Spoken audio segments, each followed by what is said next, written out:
तर आज आपण पाहणार आहोत केशवराजे यांची स्वयंभू प्रगट झालेली मूर्ती व पंढरपूरमधील काही नवीन गोष्टी।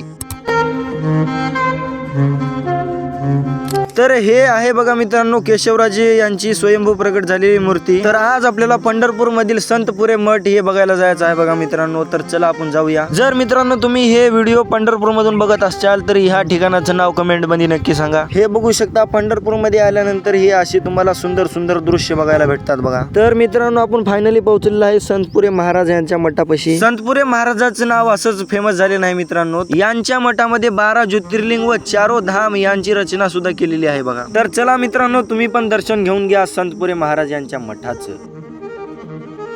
जर मित्रांनो मी तुम्हाला संपूर्ण मंदिर दाखवा म्हणलं तर पुरा 2 घंटे लागतील बघा। याच्यासाठी शॉर्ट मध्ये तुम्हाला दाखवलेलं आहे थोडक्यात।